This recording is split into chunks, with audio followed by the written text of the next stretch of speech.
distinguished persons on the dais,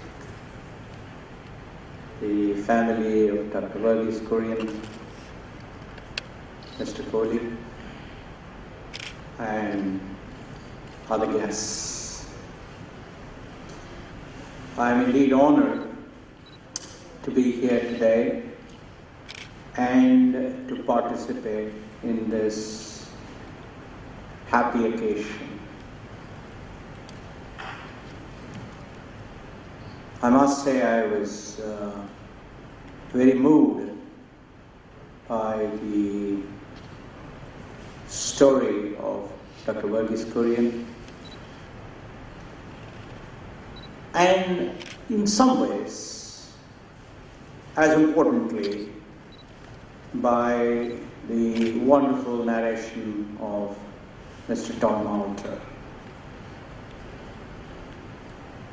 If you want to bring life into any narration, it requires a certain passion, certain skill, and certain enthusiasm.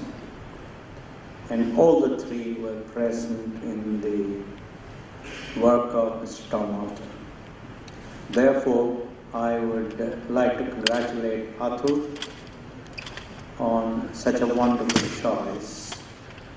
First, of bringing an audio story of one of the finest heroes of post-independent India. And second, choosing the right person to narrate it. Audio stories are very, very important because first, it brings in a very important aspect of productivity. Those of us that God has been kind to in terms of being able to see, we can listen to the wonderful message of Dr. Kurien while driving, while doing other things that require our sensory organs like the eye. Second, those of us who have not been as fortunate in terms of our ability to see can indeed be enthused by this wonderful narration. I had the fortune of interacting with Dr. Kurien several times, starting from 1969 when I went to IIM Ahmedabad. The last interaction I had with him was when he was kind enough to come to Bangalore to emphasize when Queen Beatrice of Netherlands was visiting us, and the Queen wanted a panel discussion with IT, the White Revolution, and the Green Revolution as the three sub-themes about the progress of India. Dr. Mantek Singh Ahluwalia, the Deputy Chairman of the Planning Commission, agreed to moderate the panel. Dr. M.S. Swaminathan agreed to speak about the Green Revolution from Rome, where he was attending some FAO meeting, and Dr. Kurien was kind enough to visit us at emphasis. Dr. Kurien and I were present in person to welcome the Queen and her family and the Ambassador of Netherlands to India, and Dr. Mantek Singh Ahluwalia did a wonderful job of conducting the panel. Dr. Kurien's energy, enthusiasm, his commitment, his passion were very, very clear in how he articulated the story of India's White Revolution in a short period of 10 minutes. And of course, Dr. Swaminathan did an equally brilliant job of talking about the Green Revolution. Dr. Kurien's story is a story of inspiration, a story of courage, a story of commitment, a story of enthusiasm, a story of idealism, and a story of vision.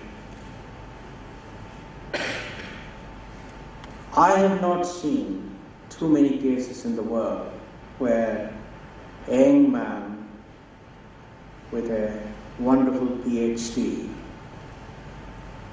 living in New York City, coming to a small village and starting a revolution. A revolution not just in demonstrating the power of cooperative movement, but a revolution that made a Brahmin stand behind a Harijan, because he came later than the other one. A revolution that transcended religion, caste, and class. A revolution that demonstrated that it is possible in India to cut the middleman and bring the power of teamwork, the power of collaboration, the power of regulation and rules, and the power of scalability. A revolution that made India number one in milk from nowhere. A revolution that brought the marginalized in the society to lead a reasonably prosperous but confident, enthusiastic, hopeful, and happy life. Folks, this is the story that every young man has to read to realize that it is possible in our country to do plausibly impossible stuff.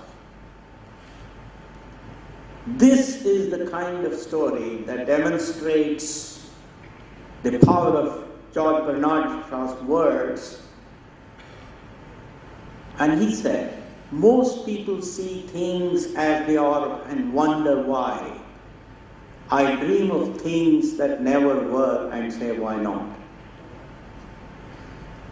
This truly is an extraordinary, rare case in India that made these words of George Bernard Shaw, later adopted by late Robert Kennedy, possible.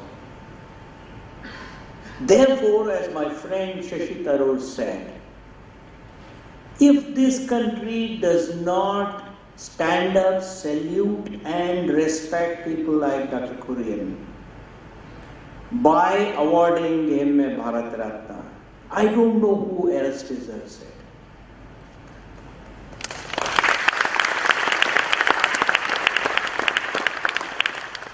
I only hope that the authorities of this country will quickly realize the importance of the value addition of Dr. M.S. Swaminathan and Dr. Kurien, the two architects of India's two most important revolutions, and then acknowledge the country's gratitude to them. I think it's extremely important that we do it quickly, because both are pretty old. And if you don't show your gratitude when people can sense that, then it is no gratitude at all. Therefore, doesn't matter, we may have n number of problems, we may have n number of issues, we may have many, many things that make us sad. But let us have a day of joy, a day of celebration, a day of gratitude by our authorities standing up and saluting Dr. Kurien and Dr. Swaminathan, saying that he are two set of people living amongst us. It is not Mahatma Gandhi. When I speak about Mahatma Gandhi to my children, they are very excited, they appreciate, they are happy, but they are still sad because they are not able to see Mahatma Gandhi. So this is the time when our authorities have to honor these two individuals. Just as I was so happy when Mr. J.R.D. Tata was awarded with Bharat Ratna, and I saw the interview that he gave on that occasion on the television. And I think therefore, my respectful request to the authorities is that time is slipping. These two rare architects of India's two finest revolution are amongst us. Let's not lose time. Let's show our respect, our gratitude, because a civilized society is one which shows gratitude to people that make a difference to it. Let's operate, let's conduct ourselves as a civilized society. Thank you very much.